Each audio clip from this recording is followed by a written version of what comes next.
Hi. വീടിനടുത്ത് ഇതുവരെ പോകാത്തൊരു സ്ഥലത്ത് ഇന്ന് പോയി. Light house. രാവിലെ വെയിലൊന്നുമില്ലാത്ത അന്തരീക്ഷമായതുകൊണ്ട് ബീച്ചിൽ പോകാമെന്ന് വിചാരിച്ചിറങ്ങി. പക്ഷേ പോകുന്ന വഴി ലൈറ്റ് ഹൗസ് കണ്ടപ്പോൾ പ്ലാൻ ചെറുതായിട്ടൊന്ന് മാറി.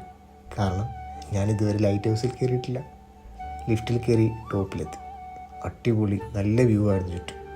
ഒരു മഴയുടെ അന്തരീക്ഷം കൂടി ഉള്ളതുകൊണ്ട് കാണാൻ കുറച്ചുകൂടി ഭംഗിയുണ്ടായിരുന്നു. ഇത് ആ താഴെ കിടക്കുന്നതാണ് ഞങ്ങളുടെ കാറ്. താഴെ കുട്ടികളുടെ ചെറിയൊരു പാർക്കുണ്ടായിരുന്നു. രാവിലെ ആയതുകൊണ്ട് തിരക്കൊന്നുമില്ലായിരുന്നു. മേതുവിന് ഇതിൽ കറങ്ങാൻ ആദ്യം പേടിയായിരുന്നു. 1-2 റൗണ്ട് ഞാൻ പിടിച്ചു കൊടുത്തപ്പോൾ അവളുടെ പേടി മാറി. പിന്നെ ഒറ്റയ്ക്ക് അവൾ അതിലിരുന്നു. മേതു ഭയങ്കര ഹാപ്പിയായിരുന്നു. പിന്നെ സ്ലൈഡറിൽ കൊണ്ടുപോയി ഇരുത്തി. ആശാട്ടിക്ക് നിരങ്ങാൻ അറിയത്തില്ല. പിന്നെ തള്ളി താഴോട്ട് നിരക്കിപ്പിച്ചു. അവസാനം അവൾ സ്റ്റെപ്പിൽ കൂടിയൊക്കെ കയറി മുകളിൽ നിന്ന് ഇറങ്ങി വന്നു.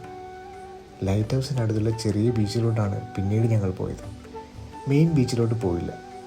പിന്നെ ബീച്ചിൽ കുറച്ച് നേരം സ്പെൻഡ് ചെയ്തു. മൊത്തത്തിലൊരു 1.5 മണിക്കൂർ ഞങ്ങൾ ലൈറ്റ് ഹൗസിലും ബീച്ചിലുമായിട്ടിരുന്നു. തിരിച്ച് വീട്ടിലെത്തി. രാത്രിയിലത്തെ ട്രെയിനിൽ തിരിച്ച് മലപ്പുറത്തേക്ക് പോയി. ഒരു സിംഗിൾ സൺഡേ മാത്രമായിട്ടാണ് വന്നതെങ്കിലും നല്ലൊരു ദിവസമായിരുന്നു.